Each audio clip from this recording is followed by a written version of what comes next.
मूले तत्त्वतो ब्रह्मतो सागरो सर्वेदः सागरो सर्वेदः कर्षाराधनन्त देवताभ्यो हम जायामि आवाहयामि स्थापयामि पूजयामि पशु के गंध कलरीफल ब्रह्माफले नवचौषोत्पयामि आनन्दमंगल नीराजन दीपं सेवन्कन् श्रीयज्ञानायः कल्याणसे देत्वा श्रीवेङ्कटवासाय श्रीनिवासाय मंगलम् मंगलं कौसल्याय महनीय भ्रान्तवे चक्रवर्तितनयाय सार्वभौमाय मंगलम् आनन्दमंगल नीराजन दीपोत्पयामि नीराजन अनन्तरः नमस्करोमि श्रीमन्नारायण श्री सत्यनारायण स्वामी देवताभ्यो नमः विग्रह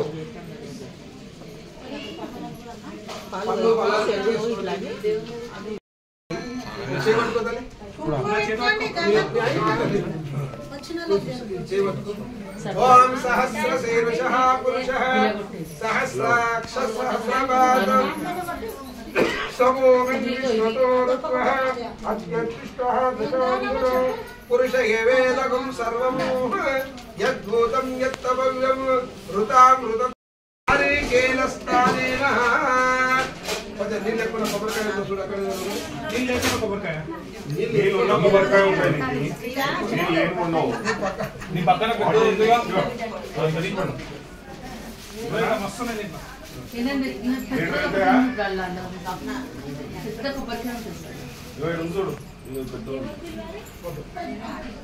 అవచ్చి దానికి వచ్చి అది ఇగో నిఖిల్ ఇగో పెద్ద కొట్టు కొట్టు కొద్ది ఒకసారి కొద్ది పెట్టి చాలు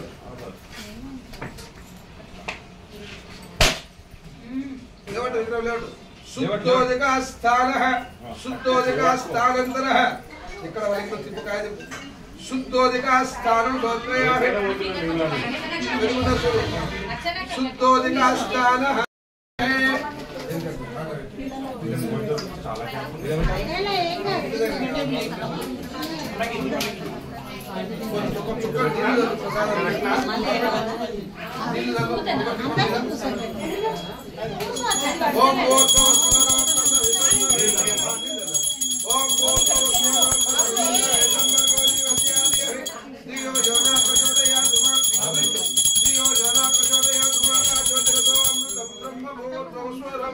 आनंद कर्पूर मंगल नीरांजन दीपम पौराणिकम ఒకనొక సమయమునందు నైశరారణ్యమందు అరణ్యమున అందరు మహర్షులు మహా సంతోషంచే ఆనందంచే కొలువుతున్న సమయమున సూతుడు యొక్క మహాముని వచ్చి ఇదముగా అడుగుతున్నాడయ్యా నాయనల్లారా ఈ యొక్క నరలోకమందు ఈ యొక్క మానవ లోకమందు మానవులు జనులు మనం ఏ విధంగా జీవిస్తున్నామని అనగా తినడానికి తిండి కట్టుకోవడానికి కూడా ఉండడానికి గూడు లేకుండా నానావిధ కష్టములు పడుతూ పాప కర్మలకే జీవిస్తున్నాం అంత ఆ సమయమునందు ఆ యొక్క సుందర మహాముని అన్నాడు స్వామి ఈ యొక్క మానవులు జనులు యువకులు కష్టపడుతూ జీవిస్తున్నారు కదా మరి వారి యొక్క కష్టము వారి యొక్క దుఃఖము వారి యొక్క దరిద్రము ఏ విధంగానైతే తొలగిపోతుందా అని ఆలోచన చేసుకుంటూ ఈ నారదుడు ఏం చేశాడు సాక్షాత్ ఆ యొక్క శ్రీమన్నారాయణుడు వైకుంఠవాసం నుండి అటువంటి లోకానికి విష్ణు లోకానికి వచ్చినాడు ఆ నారదుడు విష్ణు లోకానికి వచ్చేసరికి సకల లోకములు తిరుగుతూ వస్తున్నాడు నారదుడు సకల లోకం అనగా సతల వితల సుతల తరాతల రసాతల మహాతల పాతాల లోకానాం జనలోకాన నారదుడు సతల లోకము వితల లోకము సుతల లోకము తలాతల లోకము భవన లోకము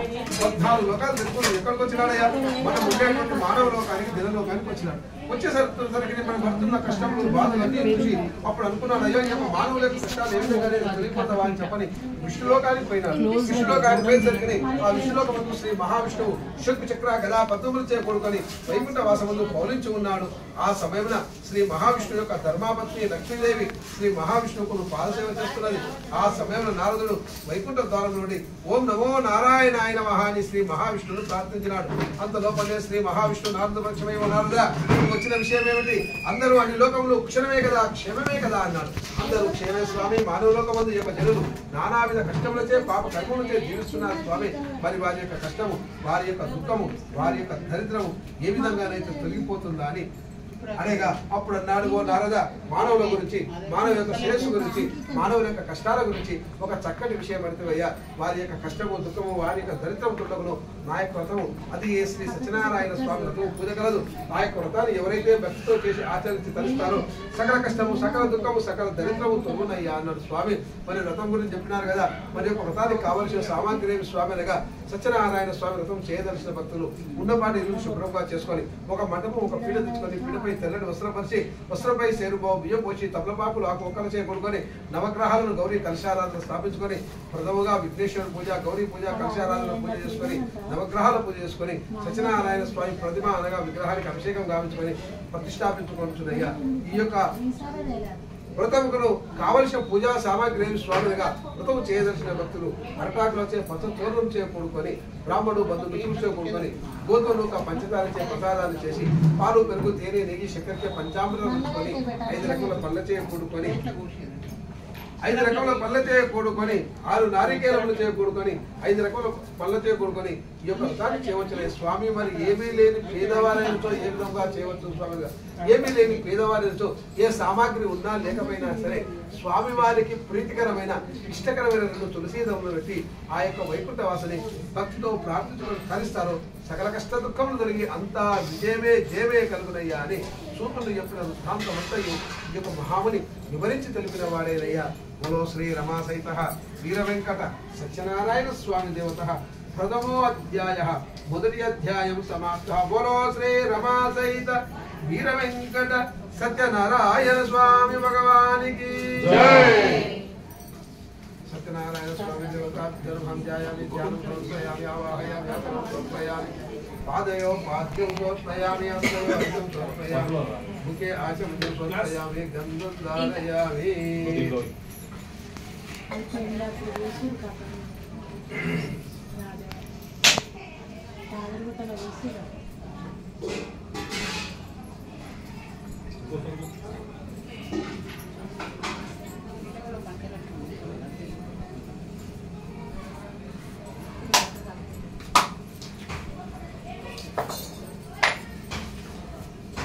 ओम बोधो सुंदरम प्रसन्नं नमः भगवत्यादेव नमः प्रचोदयासमापादये अमृतं ब्रह्मभूर्भवस्वरं ओम प्राणानाय स्वाहा. ఎందుకంటే కట్టేస్తా అంటే కట్టేస్తారు కట్టే ఎండలకి మాట్లాడి ఇచ్చేస్తా కొత్తది ఇచ్చేసి వ్రతం సంగతి చెప్పినారు కదా. మరి ప్రథమంగా మరి మొట్టమొదలు ఈ యొక్క సత్యనారాయణ స్వామి యొక్క వ్రతాన్ని చేసిందెవరయ్యా? ఈ వ్రతాన్ని ఆచరించినవారు. ఈ వ్రతం వలన ఫలము, ప్రయోజనము, ఫలితం పొందిన వారు ఎవరు స్వామి అనగా కాశీనగరం అనే పట్టణం నందు సదానందుడు అనే ఒక పేద బ్రాహ్మణ తమ్ముడు ఉండేవాడు. ఆ బ్రాహ్మణుడయ్య ప్రతిరోజు ప్రతి ఇంటి ముందరిపై వేద పండితులు సకల వేదములు కలిగిన పండితులు కానీ నిత్య దరిద్రాన్ని అనుభవిస్తూ భార్య పిల్లలను కూడా పోషించలేనంటే దరిద్రాన్ని అనుభవిస్తూ ఆ బ్రాహ్మణుడు దుఃఖము చేసి జీవిస్తున్నాడు. దరిద్రం. అప్పుడు ఆ బ్రాహ్మణుడు అనుకున్నాడు, ఏమిరా ఇంటి ముందరికి పోయి భవతీ భిక్షాందేహి భవా భిక్షాందేహి అంటూ భిక్షాటం చేసేవాడు.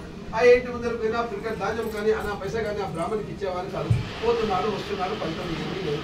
ఒక రోజు నా బ్రాహ్మణుడు అనుకున్నాడు, ఏమిరా ఇంత కష్టపడి చదువుకొని భిక్షాటన చేస్తున్నాను, అయినా ఆ భిక్షం కూడా పెట్టడం లేదు అని చెప్పండి. దుఃఖులై భార్య పిల్లలను పోషించలేని జీవితం నాకు అవసరమా అని అనేక భార్యతో వెళ్ళినాడు. రేపు భిక్షాటన ఉన్న ధనమే కానీ ధాన్యమే కానీ దొరకని విడదా కుటుంబంతో సహా ఆత్మహత్య చేసుకున్నాము మరణిస్తామని తన యొక్క భార్యతో కలిసి మళ్ళీ ఉదయాన్నే లేచి సంధ్య వార్చుకొని జోలు తీసుకొని భౌతి భిక్షాన్ దేహి అనుకోడు. ఆ రోజు కూడా బ్రాహ్మణుడికి ఎవరు పిల్లల ధాన్యం అనా పైసా దాన ధర్మాలు చేయలేదు. విచారం చేసి వస్తున్న సమయమున ఆ యొక్క వైకుంఠ వాసులు ఆ యొక్క సత్యనారాయణ స్వామి ఆ యొక్క బ్రాహ్మణుపై అనుగ్రహం కలిగి దుఃఖం బ్రాహ్మణే రూపేణ భగవాను ప్రియం అనగా దుఃఖంతో ఉన్న బ్రాహ్మణుడికి సహాయం చేద్దామని ఆ యొక్క సత్యనారాయణ స్వామి ఒక బ్రాహ్మణ రూపంలో పేద బ్రాహ్మణుడు వెళ్తున్న దారిలో నిలబడి ఆ బ్రాహ్మణుని పలకరించినాడు. ఓ సదానంద, ఓ బ్రాహ్మణోత్తమ, ఇంత విచారంగా ఉన్నావు, నీకు వచ్చిన కష్టము కారణం ఏమయ్యా అని అడిగినాడు. అప్పుడు అన్నాడు ఆ పేద బ్రాహ్మణుడు, ఓ స్వామి, నేను మిక్కిలి దరిద్రాను, భిక్ష ఆటంతో జీవిస్తున్నాను స్వామి, దరిద్రం చే జీవిస్తున్నాను, నా కష్టము, నా దుఃఖము, నా దరిద్రం పోవడానికి ఏదైనా మార్గం ఉంటే చెప్పండి స్వామి అని అప్పుడు ఆ యొక్క పేద బ్రాహ్మణుడు సత్యదేవుని రూపంలో బ్రాహ్మణుతో అడిగినాడు. అప్పుడు ఆ బ్రాహ్మణుడు అన్నాడు, ఓ బ్రాహ్మణోత్తమ, నువ్వు సత్యనారాయణ స్వామి వ్రతం చేస్తావని వాగ్దానం చేయవయ్యా, నీ సకల కష్టము, సకల దుఃఖము, సకల దరిద్రము తొలగిపోతుంది అన్నాడు. ఆ బ్రాహ్మణుడు కన్ను మూసుకొని ఓం నమో నారాయణాయ నమః అని కన్ను మూసుకొని ఆ యొక్క సత్యదేవుని ప్రార్థించుకున్నాడు. అంత లోపలే సత్యనారాయణ స్వామి రూపంలో బ్రాహ్మణుడు అక్కడి నుంచి అదృశ్యమైపోయినాడు. కళ్ళు తెరిచి చూసేందుకు ఎవరు లేరు. అప్పుడు అనుకున్నాడు ఆ బ్రాహ్మణుడు సాక్షాత్ ఆ యొక్క సత్యనారాయణ స్వామి వచ్చే ఈ యొక్క వ్రతం సంగతి చెప్పిందని మనసు ఏం సంతోషపడి ఓ సత్యదేవ రేపు నా యొక్క భిక్ష వలన ఇంత ధనము ధాన్యం వచ్చినా సరే నీ యొక్క పూజకు నీ యొక్క వ్రతానికే ఖర్చు చేస్తాను తండ్రి అని సత్యదేవుతో ప్రార్థించుకొని ఇంటికి వెళ్ళి ఉదయాన్నే లేచి స్నానం చేసుకొని సత్యదేవుని ప్రార్థించుకొని జోలే తీసుకొని వ్యాపారస్తులు బస్సే కొట్టు భౌతిక భిక్షాన్ని దేహి అంటూ అనుకుంటూ వస్తున్నారు. ఏమైతే వ్రతం చేస్తామనుకున్నాడో ఆ బ్రాహ్మణికి పెట్టిన వారు కూడా ఎదురుగా వచ్చి ధనము ధాన్యం పెట్టినారు. ఆ బ్రాహ్మణికి ఎన్నడూ చూడండి ధనము ధాన్యం దొరికినది. ఆ బ్రాహ్మణుడు పరమ ఆనందం పొందినాడు. ఇదంతా ఆ యొక్క సత్యనారాయణ స్వామి యొక్క అనుగ్రహం వల్ల కృప వల్ల కలిగిందని సంతోషపడి వచ్చిన ధనధాన్యాలు చేపట్టుకొని ఎంతో భక్తితో సత్యనారాయణ స్వామి పూజ ఆచరిస్తూ చేస్తున్నాడయ్యా. అదే సమయమునందు ఒక కట్టెలు అమ్ముకునే బెస్తవాడు కట్టెలు అమ్ముకునేవాడు కట్టెలమో నెత్తిలో పెట్టుకొని కట్టెలు అమ్ముకుంటూ వస్తూ కట్టెలమో అమ్ముడుపోక బ్రాహ్మణి యొక్క అగ్ని మీద కట్టెలమో పెట్టి బ్రాహ్మణ్తో అన్నాడు, ఓ స్వామి నాకు దాహంగా ఉన్నది తాగడానికి నేను మంచినీళ్ళు ఇస్తాను. అప్పుడు అన్నాడు, ఓ కట్టెలు అమ్ముకునే భోగివాడ నా ఇంటి ఎందుకు సత్యనారాయణ స్వామి వ్రతం జరుగుతుందయ్యా. కథ ఎంతవరకు ఉండి చిత్త ప్రసాదాలు తీసుకొని పోవయ్యా అన్నాడు. కథ ఎంతవరకు ఉండి చిత్త ప్రసాదాలు తీసుకొని అన్నాడు, ఓ స్వామి వ్రతం పూజ ఏమిటి, దీనివల్ల ఏమి ఫలము ప్రయోజనం కలుగుతుందిగా. అప్పుడు అన్నాడు, వాడ ఈ యొక్క రథమును సత్యనారాయణ స్వామి రథం అంటారయ్యా. ఈ రథం చేయడం వల్ల సకల కష్టము సకల దుఃఖము సకల దరిద్రము తొలగునయ్యా అన్నాడు. నేను కూడా నా కట్టెల వల్ల నా ఇంత ధనం వచ్చినా సరే ఆ యొక్క సత్యనారాయణ స్వామి రథం చేస్తానని సంకల్పించుకొని అయ్యేంత వరకు ఉండి ఇంత ప్రసాదాలు తీసుకొని వెనకకు పోయి ఉదయాన్నే లేచి స్నానం చేసుకొని సత్య భగవాన్ని ప్రార్థించుకొని గొడ్డలు తీసుకొని అడవికి పోయి కట్టెలు పెట్టుకొని కట్టెల ముప్పు నెత్తులు పెట్టుకొని శౌకాలు ఉండే బస్తి కొట్టు కట్టెల వర్షం అమ్ముకుంటూ వస్తున్నాడు. ఏమైతే అర్థం చేస్తాననుకున్నాడో ఆ కట్టెల అమ్ముకుని వారి యొక్క కట్టెల ముప్పు యొక్క బేరం విశేషమైన లాభసాటి ధరలు తగ్గుతున్నది.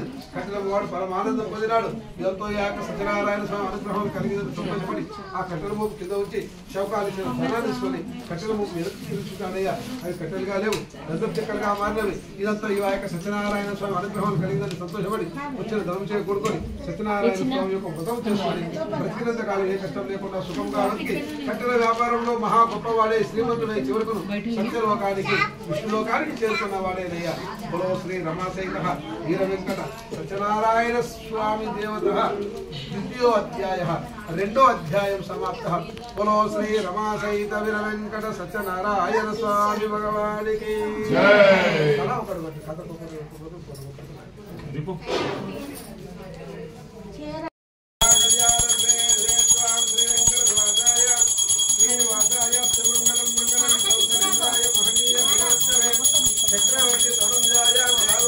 సంతానం లేదయ్యా.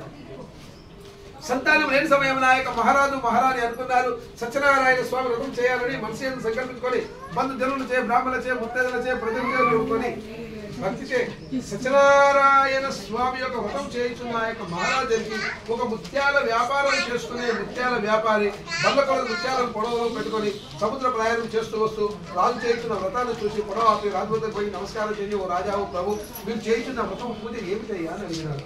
అప్పుడు అన్నాడు, పోయి శౌకారి పుత్ర సంతానం పొందుడకై శ్రీమన్నారాయణ యొక్క రమా సహిత వీర వెంకట సత్యనారాయణ స్వామి వ్రతం చేయించున్నానయ్యా అన్నాడు. ఆ మాట చెప్తే నాకు కూడా సంతానం లేదు ప్రభు, నాకు కూడా సంతానం కలిగితే నేను కూడా వ్రతం చేస్తానని గత ఎంత వరకు ఉండి తీర్థ ప్రసాదాలు తీసుకొని వెనకకు పోయి తన భార్యకు లీలావతికి ప్రసాదం ఇచ్చి జరిగిన విషయం మొత్తం తన యొక్క భార్యతో తెలియపరిచినాడు. భార్య భర్తలు ఇద్దరు తీర్థ ప్రసాదాన్ని స్వీకరిస్తూ సత్యదేవ మాకు సంతానాన్ని అనుగ్రహింపు, నేను కూడా నీ యొక్క వ్రతం నీ యొక్క పూజ చేస్తానని సత్యదేవుతో ప్రార్థించుకొని తీర్థ ప్రసాదాలు స్వీకరించుకొని ఆ రోజు స్వీకరించినారు. కొంతకాలమునకును ఆ యొక్క వైశ్య దంపతులకు ఆ కోమటి వైశ్య దంపతులకు కొంతకాలమునకును అంత చందములతో కూడుకున్న ఒక ఆడ శిశువు ఆడబిడ్డ జన్మించింది. ఆమెకు అంత చందాలను గణాలను చూసి ఆ యొక్క కన్యారతములకు కళావతి ముద్దుగా నామకరణం చేసుకొని ఎంతో అల్లారు ముద్దుగా ప్రేమగా పెంచుకుంటున్నారు. ఆ సమయం అంటున్నారు, స్వామి మన సంతానం అయింది కదా, సంతానమైన తర్వాత సత్యనారాయణ స్వామి వ్రతం చేస్తామంటే మరి ఇంకా ఎప్పుడే తాము స్వామి వ్రతం అనగా ఇప్పుడే వ్రతం ఎందుకులే, మన అమ్మాయి యొక్క కళావతి యొక్క పెళ్లి సమయంలో చేద్దాం లేని భార్యను సమాధానపరిచి మళ్ళీ వ్యాపారంలో పోయినాడు. షౌకారి యొక్క కుమార్తె కూడా దినదినముగా 16-18 సంవత్సరంలో యుక్త వయసు పెళ్లి వయసు వచ్చింది. ఓ బ్రాహ్మణుని పిలిపించినాడు. ఒక పెళ్లిళ్ళ పేరైన పిలిపించి తగిన వరును చూసి ఎంతో ఘనంగా వివాహము పెళ్లి కూడా చేసినాడు. కానీ ఆ పెళ్లి సంతోషంలో పడి సత్యనారాయణ స్వామి వ్రతం పూజ సంగతిగా మర్చిపోయినారు. కొన్ని రోజులు గడిచిన తర్వాత అల్లుడితో అంటున్నాడు, అల్లుడా మరి కూర్చొని తింటే గుట్టలైనా కొండలైనా సరే తరిగిపోతావి, మరి బ్రతకడానికి ఏదైనా వ్యాపారం చేసుకున్నా వస్తావా అని అల్లుని వెంబడి పెట్టుకొని రత్నాకానుపురం అనే పట్టణంలో పోయి వ్యాపారం చేసి లాభసాటి ధనం సంపాదించుకున్నప్పుడు కూడా అధిక ఆశతో వాళ్ళ చంద్రకేతు మహారాజు ఉండే రాజ్యములకు వ్యాపారం చేద్దామని పోయినారు. అక్కడి పైసరికి చీకటి పడ్డది. ఓ ధర్మసంత్రంలో నిద్రిస్తున్నారు. ఆ సమయం అనుకున్నాడు సత్యదేవుడు, ఏమిరా ఈ యొక్క శౌకానికి సంతానం అయిన తర్వాత నా యొక్క వ్రతము పూజ చేస్తానని వాగ్దానం చేసినాడు. వ్రతం అయిపోయిన తర్వాత వాయిదాలు వేసుకుంటూ వస్తున్నాడు. ఈ యొక్క శౌకానికి నాయన భక్తి లేదు, ఈ యొక్క శౌకానికి తగిన బుద్ధి చెప్పవలసిందే కదా అని అదే రోజు చంద్రకేతు మహారాజు యొక్క ధనాగారంలో దొంగలు పడేలా చేసి అందులో కొంత ధనాన్ని తీసుకుని వచ్చి నిద్రిస్తున్న మామాలవుల దగ్గర పారవేసి వెళ్ళినాడు. రాజభటులు వచ్చి శౌకాలను లేపి శౌకాల దేవుడు ధనము తీసుకొని పోయి చంద్రకేతు మహారాజు యొక్క ఆశ ఉంటున్నాడు. రాజా మన యొక్క ధనాగారంలో దొంగలు పడి దొంగమైన బండిపట్టు వీళ్ళే రాజాలుగా అప్పుడే ఆ యొక్క మహారాజు ఏమి ఆలోచన చేయకుండా శౌకాల దగ్గర ధనము తన యొక్క ధనాగారంలో కప్పుకొని 11 సంవత్సరాలు శిక్ష వేసినాడయ్యా. అక్కడ శౌకాల యొక్క కుమార్తెకులు వీళ్ళు శిక్ష అనుభవిస్తున్నారు. వరకు ఇంత ప్రసాదాలు తీసుకుని రాత్రి వరకు ఇంటికి వచ్చింది. అమ్మ ఇంత రాత్రి వరకు ఇక్కడ పోయినా తల్లి అనగా అమ్మ ఒక బ్రాహ్మణ ఇంట్లో సత్యనారాయణ స్వామి వ్రతం జరుగుతుందమ్మా, గత ఎంత వరకు ఇంత ప్రసాదాలు తీసుకొని వచ్చిన తల్లి అనగా అమ్మ నీ యొక్క పుట్టుకతో వ్రతం చేస్తానని మీ తల్లి గారు వాగ్దానం చేసినారు, ఇంతవరకు చేయలేదు తల్లి, అందుకే మనకి కష్టం అని తల్లి కూతురు ఇద్దరు సత్యదేవ పరదేశంలో ఉన్న నా యొక్క భర్త నా యొక్క అల్లుడు క్షేమంగా ఇంటికి తిరిగి వస్తే 11 రోజులుగా ముఖ్యమైనా సరే నీ యొక్క వ్రతాలు చేస్తాము తల్లి అని వేడుకున్నాడు. సత్యదేవుడు కరుణించి అదే రోజు చంద్రకేతు మహారాజు యొక్క కళ్ళలోకి పోయి చంద్రకేతు మహారాజాని యొక్క చరిత్రలో ఉన్నటువంటి వాళ్ళు వ్యాపారస్తులు కానీ దొంగలు గారు నా యొక్క శాపం వల్ల జరిగింది, తెల్లవారకు ముందు విడుదల చేయి, లేనట్టయితే నిన్ను నీ రాజ్యం సర్వనాశనం చేస్తాను అన్నాడు. అప్పుడు ఆ యొక్క మహారాజు భయంతో మేల్కొని మంత్రిని బ్రాహ్మణుడు వాళ్ళ మాట ప్రకారం తీసుకున్న దానికంటే 4 గంటల ద్రవ్యాన్ని ఇచ్చి పంచమొక్క పర్వాణాలతో భోజనాలు పెట్టి పట్టు వస్త్రం నుంచి తెల్లవారకు ముందే రాజ్యం నుండి పంపించిన వారే బోలో శ్రీ రమా సహిత వీర వెంకట సత్యనారాయణ స్వామి దేవత తృతీయోధ్యాయ 3వ అధ్యాయం సమాప్త. బోలో శ్రీ రమా సహిత వీర వెంకట సత్యనారాయణ స్వామి భగవానికి తలా ఒకటి మీరు కూడా కొట్టండి. అమ్మ మనిషి కాయ కొట్టుకుంటారండి.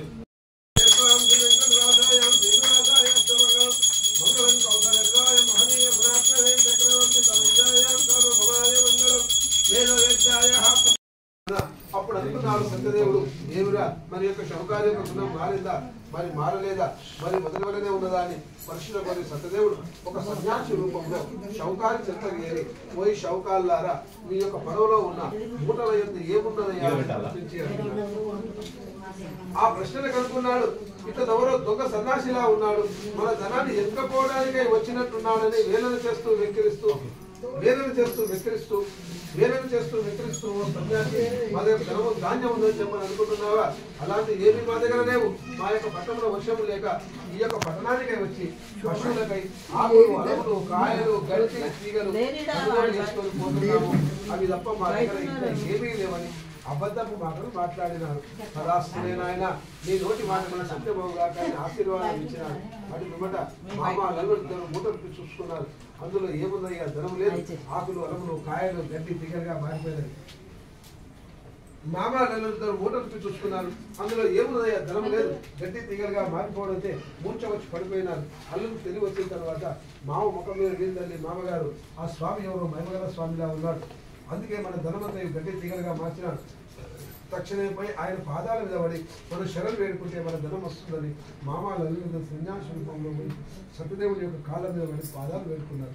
అప్పుడు సత్యదేవుడు రూపంలో సన్యాసి అన్నాడు, పోయి శౌకాలి నీకు సంతానం లేని సమయంలో సంతానం కలిగితే సత్యనారాయణ స్వామి వ్రతం చేస్తానని వాగ్దానం చేసినావు, ఇంతవరకు చేయలేదయ్యా, అందుకే నీకు కష్టం.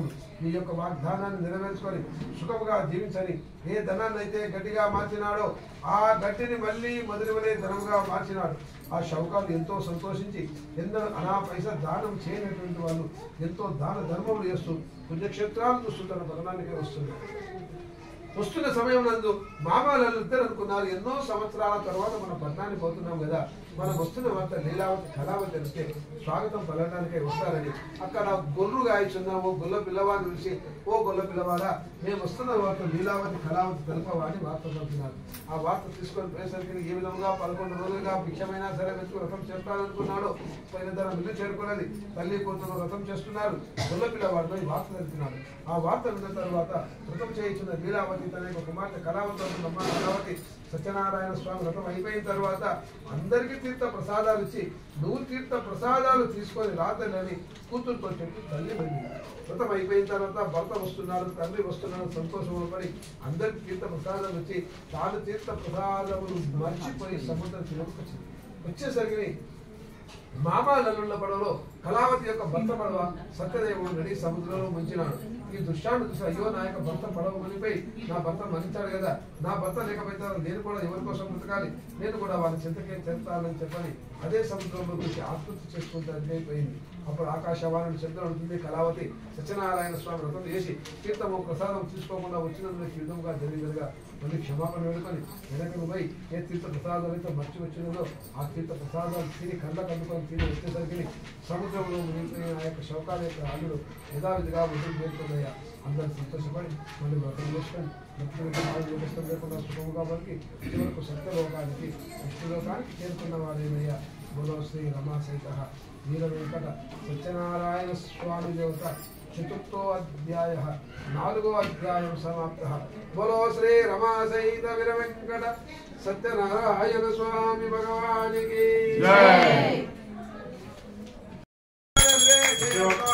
శ్రీయత్కాంతాయ కళ్యాణ నివేదయేశ్వర శ్రీ వెంకటేశ్వరాయ శ్రీనివాసాయస్తు మంగళం మంగళం కౌసల్యాయ మహనీయప్రాప్తయే చక్రవర్తి తరుణ్యాయ సర్వభౌమాయ మంగళం. శ్రీమన్నారాయణ రమా సహిత వీర వెంకట సత్యనారాయణ స్వామి దేవత ఆనంద కర్పూర మంగళ నీరాంజన దీపం సమర్పయామి నమస్కరోమి. మా లక్షంతో పసుపు కుంకుమ పూలు కింద పట్టుకోండి.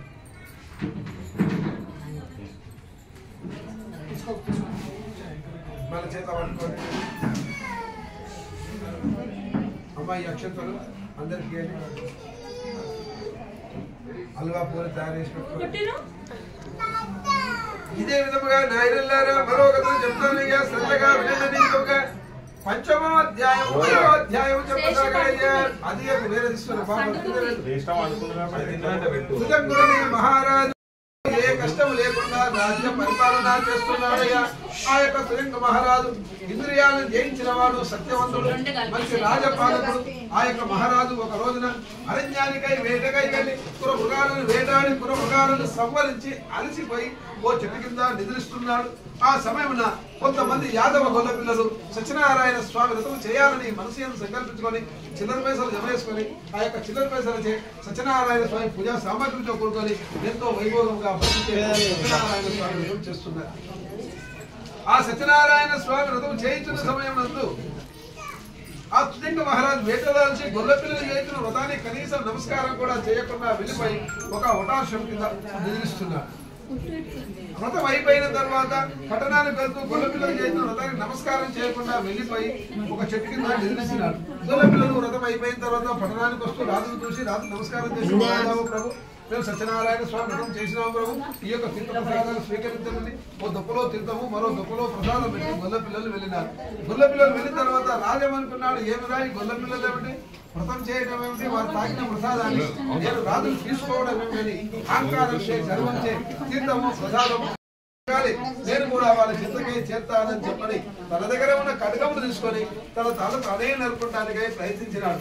అప్పుడు ఆకాశవాణి శబ్దం కళావతి సత్యనారాయణ స్వామి వ్రతం చేసి తీర్థ ప్రసాదాలు తీసుకోకుండా వచ్చినందుకు విధంగా జరిగింది మహారాజా అనగా అప్పుడు సత్యదేవుడు ఆ సత్యదేవుతో క్షమాపణ, సత్యదేవ నేను చేసిన తప్పులు మర్చిపోము, ఇలాంటి తప్పులు ఇంకెన్నడూ ఏనని చెంపలు వేసుకొని వెనకకు పోయి తీర్థ ప్రసాదాలు తీసుకొని వచ్చేసరికి భ్రమలో ఉన్న మహారాజు భ్రమ పెరిగిపోయి భార్య పిల్లలు ప్రజలందరూ కలకలలాడుతూ కనబడ్డారు. అప్పుడు ఆ యొక్క సుజంగ మహారాజు బంధు దేవులచే బ్రాహ్మణచే ముత్తైదులచే ప్రజలచే కూడుకొని సత్యనారాయణ స్వామి వ్రతం చేసుకొని అనేక రాజ్యంలో సత్యనారాయణ స్వామి దేవాలయం నిర్మించుకొని నిత్య పూజలు నిత్య అభిషేకాలు చేస్తూ వ్రతాలు చేస్తూ ప్రజలచే చేయిస్తూ వ్రతాల గురించి ప్రచారం చేస్తూ బ్రతికినంత కాలం ఏ కష్టం లేకుండా సుఖంగా బతికి చివరకు సత్యలోకానికి విష్ణులోకానికి చేరుకున్నవాడయ్యా. అనగా ఈ కథ చేయవారే కాక చేయ శక్తి లేనటువంటి వారు చేయగలిగినటువంటి వారు కూడా ఆ యొక్క వైకుంఠ వాసుని యొక్క శ్రీమన్నారాయణ యొక్క రమా సహిత వీర వెంకట సత్యనారాయణ స్వామి మృత సంకల్పము భక్తితో వింటారో సకల కష్ట దుఃఖము కలిగి అంతా విజయమే జయమే కలుగునయ్యాలి. సూత్రుడు చెప్పిన వృద్ధాంతమంతయు ఈ యొక్క మహాముని వివరించి తెలిపిన వాడేనయ్యా. బోలో శ్రీ రమా సహిత వీర వెంకట సత్యనారాయణ స్వామి దేవత పంచమో అధ్యాయ 5వ అధ్యాయం సమాప్త. బోలో శ్రీ రమా సహిత వీర వెంకట సత్యనారాయణ స్వామి భగవానికి